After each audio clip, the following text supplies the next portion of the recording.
what age do you suggest that parents start this conversation about pornography with their kids? And what does that look like? How do you encourage parents to start that conversation? Right. So I would say that, when I first started writing good pictures, bad pictures, I thought, well, 7 is probably a good age to start.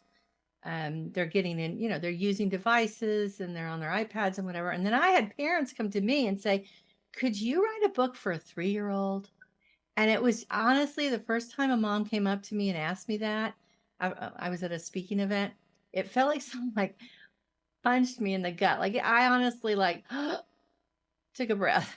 But then I looked around. Every kid is on an iPad that's 3 years old, or they're, um, so they have access to digital devices. And so I would say, I'm going to answer the question with a question, and that is, what age does your child have any access to the internet at all? And if you say it's 2 or 3, then I would say you need to start giving a gentle warning at that point. When our kids are toddlers and they're starting to walk and run, and they can go pretty fast, those toddlers, and they have no fear, right? Because they don't have their prefrontal cortex developed, and they will run out into the streets. We have to teach them. We have to hold them. We have to teach them. Stop at the curb. Always grab mommy's hand, when we're crossing the street, or daddy's hand. So we teach toddlers about other dangers. We need to teach them, if they're going to be on devices, we need to teach them about the dangers of the internet and give them at least just a very gentle warning, but an effective warning. So that's why I wrote Good Pictures, Bad Pictures Junior. And it makes it very simple, comfortable, easy to begin these conversations with your young children. There are no bad pictures in there. And again, it just gives kids a definition that's very age appropriate, a warning, and a plan. So they know exactly what to do when they're in that situation, which you just don't know when that's going to happen.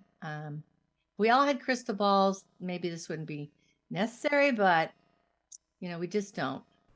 Yeah. Well, and it underscores that our role as parents, and I think we get this, that our role as a parent is to safeguard our kids, help them understand how to navigate the world. And we do that naturally in areas like, crossing the street, how, we need to chew our food so we don't choke. I mean, just not being in water that's too deep for kids that don't know how to swim. And I think as parents, if we could look at this whole area of sexuality and pornography, not as some weird other than topic that we'll get to later, but just see, this is a part of life, and I need to help my child at all ages in appropriate ways navigate what's dangerous, and have them see me as someone that's on their side, not, mad at them or punishing them. I mean, I'm not punishing my child by telling them not to go in deep water when they're 3 years old. It's like, I know things and I'm protecting them. And I think if our kids, even at 3, 4 years old, see, my parent is in this role to help protect me, then it just creates that conversation all through the years. And I also think as parents, we tend to maybe underestimate how quickly our kids can pick up on things.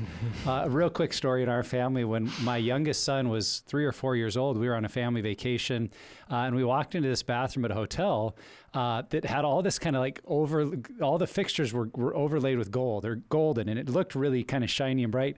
And when we walked in together, my 4-year-old looked around and went, impressive. And that word coming out of impressive, I was like, I had no idea he had any concept of that word, but it was not only in his mind, he knew how to use it in a situation. Granted, it was a hotel bathroom, Sure. so Yeah. It's a humorous story in our family, but to me, that is just a reminder that our kids pick up on things, they're aware of things. And if we get into this mode of, they're just little, they don't really understand, we may miss opportunities, because yes, there are concepts they won't understand or don't, and that's okay, but they're picking up on a lot more than we realize. And so using those opportunities, even at 3, 4 years old, to create healthy patterns, to create an awareness, to posture ourselves as there to help, there's just a lot of wisdom behind that. It's funny you say that, because your kids are using words like impressive, and mine are watching Dude Perfect and calling their dad bro. What up, bro? That's so sick. And it's just like, how are you learning this stuff? But they pick it up. Yep. It's so quick. sometimes our children get in front of us. There are many studies to show that parents underestimate the negative experiences their children are having online, and by quite a margin. And they call it the naivete gap. It's very well studied. And they just did a study a few years ago in England and showed that 25%, an average of 25% of parents in this study thought that their kids may have seen pornography, when it was more like, over 60%. And the gap was even wider when it came to girls. So parents, I would say routinely underestimate. I think people in your audience hopefully won't be doing that. But sometimes when it's your own kids, you just want to I'm going to do everything right, and they won't have to deal with this, and they won't have the problems that I had. And having raised children, all children have problems, and all children have challenges. But if we can prepare them to navigate these things ahead of time, I really believe that's going to increase the bond of trust and love between you and your child. And I've seen this happen over and over again. It's kind of one of those things I didn't know would happen at the beginning, but I've had so many parents report that they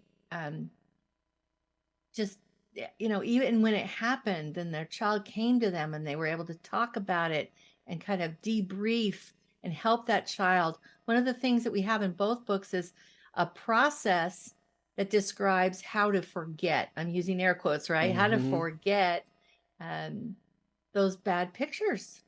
And it's a very important digital defense skill that kids need to have so that they can really curate the things that go into their mind and help to diminish and neutralize the bad things that they may be exposed to accidentally.